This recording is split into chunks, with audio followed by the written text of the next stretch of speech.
Hello students of class 6. So we will continue from satellite. Celestial bodies that revolves around the planets are called satellites. तो जो bodies planet के around revolve करती है वो satellites होती हैं. While the moon is the only natural satellite of the earth, other planets have a higher number of satellites. Like the planets, the satellites have no light of their own and they too reflect the light they receive from the sun. जैसे अर्थ का जो natural satellite है वो moon होती है, वैसे ही हर planet की अलग अलग नेचुरल सैटेलाइट है. ये मैंने लास्ट टर्न पे आपको बताया था. जैसे जुपिटर की 79 सैटेलाइट्स है, ठीक है. सैटर्न की 62 सैटेलाइट है, मार्स की 2 सैटेलाइट है, अर्थ की 1 ही है जो है मून नेचुरल सैटेलाइट. सो प्लैनेट्स की तरह सैटेलाइट की भी कोई लाइट दे रिफ्लेक्ट वो एमिट नहीं करते. वो क्या करते हैं, लाइट को रिफ्लेक्ट करते हैं. जैसे सन की जो उन्हें सन से मिलती है. जैसे रात को हम मून देखते हैं, अगर वो दिखता है तो हमें सिर्फ सन के लाइट को वो रिफ्लेक्ट करता है, उसकी वजह से ही हमें मून दिखता है. Today human made satellite are being launch into the space by various country. अब क्या है, मैन मेड सैटेलाइट्स हम अर्थ से स्पेस में भेज रहे हैं. They study weather condition, develop telecommunication, take photograph, map large area of earth and conduct experiment in space. So human are sending their own satellite into the space. तो वो satellite क्या करती हैं, वो वेदर कंडीशन पढ़ के report करती हैं. अब हमारा उसकी वजह से कम्युनिकेशन होता है अर्थ में एक प्लेस से दूसरी. तो क्या करती है, डेवलप टेलीकम्युनिकेशन. वहाँ स्पेस से फोटोग्राफ खींच के भेजती हैं और अर्थ के एरिया के बारे में, अलग अलग जगहों के बारे में बताती हैं. The moon is the earth only natural satellite. Earth की जो नेचुरल सैटेलाइट है वो क्या है, only moon. It lies at a distance of approximate 3,84,400 kilometre from the earth. It has no atmosphere और water, Therefore it supports no life. तो वहाँ पे ना ही एटमॉस्फेयर है ना ही वाटर है. So therefore it support no life. वहाँ पे लाइफ एग्जिस्ट नहीं कर सकती. Its surface is full of craters which have formed due to meteoroids falling on it. उसके सरफेस पे क्या है, बहुत बड़े बड़े गड्ढे, और वो गड्ढे हैं किसकी वजह से, वहां पे मीटियोराइड्स गिरे थे उसके चक्कर में. The moon takes about 28 days to revolve around the earth and also on its axis.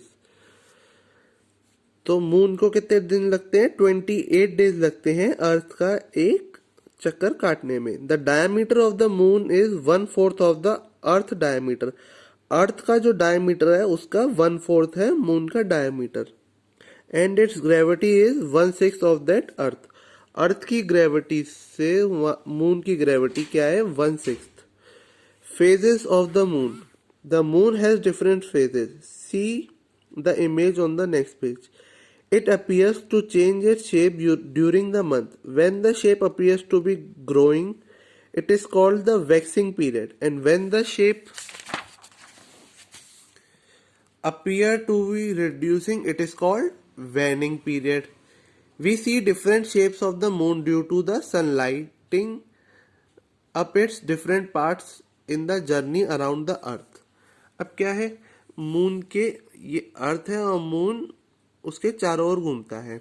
देखिए ये है फर्स्ट क्वार्टर, फिर ये है वैक्सिंग क्रेसेंट, ये घटा, फिर ये क्या हुआ, न्यू मून बन गया. फिर से ये इसकी लाइटिंग आने स्टार्ट हुई, फिर ये बढ़ा, फिर ये थर्ड क्वार्टर में आया, फिर इसकी और बढ़ी, फिर ये फुल मून हो गया, फिर ये घटना स्टार्ट हुआ. ऐसे मून का फेज चलता है. Asteroids. A belt of asteroid called asteroid belt lies between the orbits of Mars and Jupiter. Mars और जुपिटर के बीच में एस्ट्रॉइड की एक बेल्ट होती है। अब हम पढ़ेंगे होती है। Asteroid are small rocky airless fragment that orbit our sun but are too small to be called planet. वो स्मॉल रॉकी चीजें होती हैं जो सन के अराउंड ऑर्बिट में रिवॉल्व करते हैं, बट बहुत ही छोटे होते हैं, तो हम उन्हें प्लेनेट नहीं कहते। These broken pieces of rocks and planets-like bodies are called planetoids. Asteroids that pass close to the Earth are called near-Earth objects. The largest asteroid is Caesar, which has the equatorial radius of 476 km and is also considered a dwarf planet. मतलब थोड़ा बहुत इसे planet कह सकते हैं, पर ये actual में प्लेनेट नहीं है, क्योंकि इसका देखिए रेडियस कितना है इसका 476। मीटरॉइड्स, मीटियोर्स और meteorites, chunks of rocky and metal debris hurtling through space and orbiting the sun are known as meteoroids. Some of these smaller pieces of rocky materials burn when they enter the earth atmosphere from space. So क्या होता है students, जब वो अर्थ की atmosphere में आते हैं तो वो बर्न करना स्टार्ट हो जाते हैं। These are meteors. They can be seen as bright streaks of light flashing across the sun and hence are known as shooting stars. तो ये ऐसा लगता है कि bright streak light flashing across the sky, जब ये स्काई में दिखते हैं तो हमें लगता है एक शूटिंग स्टार टूटता हुआ तारा जा रहा है। Many larger fragments of Rocky complete the journey to the earth's surface without getting destroyed. These are known as meteoroids. जो डिस्ट्रॉय नहीं होते पर अर्थ की सरफेस पे आके गिर जाते हैं उन्हें कहते हैं मीटियोइड्स, और जो डिस्ट्रॉय हो जाते हैं रास्ते में ही उसे कहते हैं meteor. Some recent major meteoroids fall on Earth were Vladivostok, Russia में गिरा था ये 1947 में। फिर बेरवेल, ये ब्रिटेन में 1965, नॉर्दर्न आयरलैंड इन 99, फ्रांस में 2011, Chelyabinsk Russia in 2013 and Morocco in 2018। यहाँ पे मीटेरॉइड्स गिरे थे इन ईयर्स में। Comets are object made of dust and gas held together by ice particle. अब कॉमेट्स क्या होते हैं, ये डस्ट और गैस से बने होते हैं और होल्ड टुगेदर होते हैं किससे, आइस पार्टिकल से। They revolve around the sun in elongated orbits, तो ये सन के अराउंड रिवॉल्व करते हैं ऑर्बिट में। The ice particles changes to gas when the comets near the sun. This vaporize part form a long tail of gas and fine dust. इससे क्या होता है, जब सन के पास जाते हैं ये कॉमेट्स तो जो आइस पार्टिकल होता है वो गैस में कन्वर्ट हो जाता है पिघल के। The most famous comet is Halley comets which appear in the sky every 76 years. This is the time it takes to complete one orbit around the sun. It was last seen in 1986। Can you calculate when it will be seen next.